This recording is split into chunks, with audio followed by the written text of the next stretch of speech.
আসসালামু আলাইকুম। আমরা যারা স্টুডেন্ট আছি, আমাদের সবথেকে বড় সমস্যা হচ্ছে আমরা যা পারি সেটা মানুষের সামনে কখনোই উপস্থাপন করতে পারিনি। এর কারণ হচ্ছে আমাদের কনফিডেন্সের খুবই অভাব। তো আজকের এই ভিডিওতে আমরা আলোচনা করার চেষ্টা করব how to increase our confidence, অর্থাৎ কিভাবে আমরা আমাদের কনফিডেন্স বাড়াতে পারি। নাম্বার 1, যখন হাঁটবেন তখন সোজা হয়ে হাঁটুন। কোনো দিকে বেঁকে বা মাথা নিচু করে হাঁটবেন না। এতে করে আপনার কনফিডেন্স অনেকটাই কমে যাবে, কেননা বডি ল্যাঙ্গুয়েজ কনফিডেন্স ইনক্রিজ করে। নাম্বার 2, যখন কথা বলবেন তখন চোখে চোখ রেখে কথা বলুন।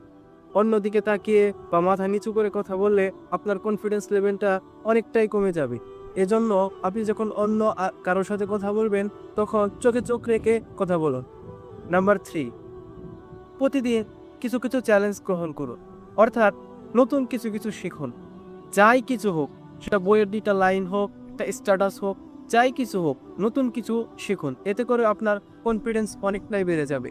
নাম্বার 4, কোনো একটি স্কিল অর্জন করুন, কেননা আপনি যখন স্কিলড হবেন তখন আপনার কনফিডেন্স এমনিতেই গ্রো করবে।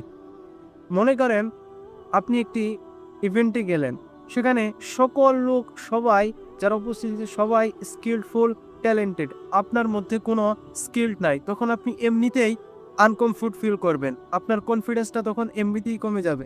নাম্বার 5, নেগেটিভ মানুষ এড়িয়ে চলুন।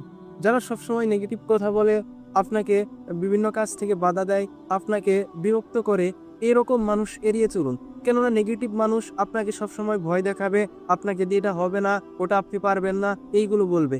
সো নাম্বার 5 হচ্ছে নেগেটিভ মানুষ এড়িয়ে চলুন। আজকের ভিডিও এই পর্যন্তই। আশা করছি এই টিপসগুলো ফলো করলে আপনার কনফিডেন্স অনেকটাই বেড়ে যাবে।